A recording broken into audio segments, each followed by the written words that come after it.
kwanza nianze kwa kumshukuru sana Mwenyezi Mungu. Lakini pili nikishukuru sana Chama cha Mapinduzi kwa uamuzi wake wa mwezi Januari mwaka huu katika mkutano mkuu kumteua tena Dr. Samia Suluhu Hassan kuwa mgombea wa kiti cha urais wa Jamhuri ya Muungano wa Tanzania.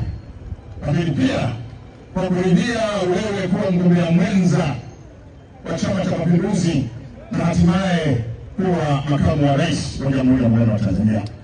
Uamuzi huu ni wa busara na uamuzi ambao unatuletea timu bora kuliko timu zote katika uchaguzi huu za kuongoza nchi yetu. Kushukuru sana ukiwa katibu mkuu wa Chama cha Mapinduzi, ukimsaidia mwenyekiti wa Chama cha Mapinduzi Dr. Samia Suluhu Hassan kwa mara ya kwanza. Hii ni ilani yetu ya 7 toka tuanze mfumo wa vyama vingi, na nithubutu kusema ilani hii ya mwaka 2025 ni ilani ya kimapinduzi, ni ilani ya mageuzi makubwa, na ni ilani ambayo itakapotekelezwa Tanzania itabadilika kabisa.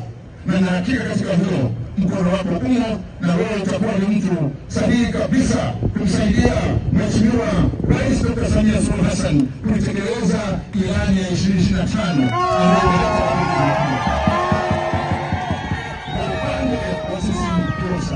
kama nilivyosema. Sisi ni mapacha, Mikumi na Kilosa ni mapacha. Tupelekee shukrani nyingi sana kwa Dr. Samia Suluhu Hassan.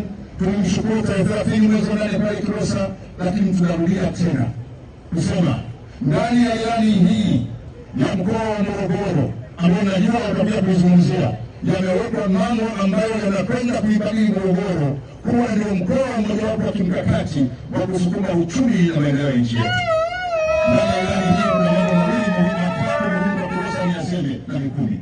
Moja, kilimo cha umwagiliaji tumeweka vizuri ndani ya ilani.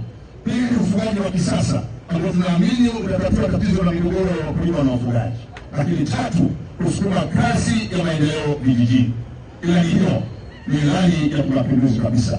Sisi Kilosa kama ilivyo kwa Mikumi, Dr. Samia Suluhu Hassan ametutendea mambo makuu mpaka tunashindwa kupata neno la kusema zaidi ya kusema asante sana, asante sana, asante sana.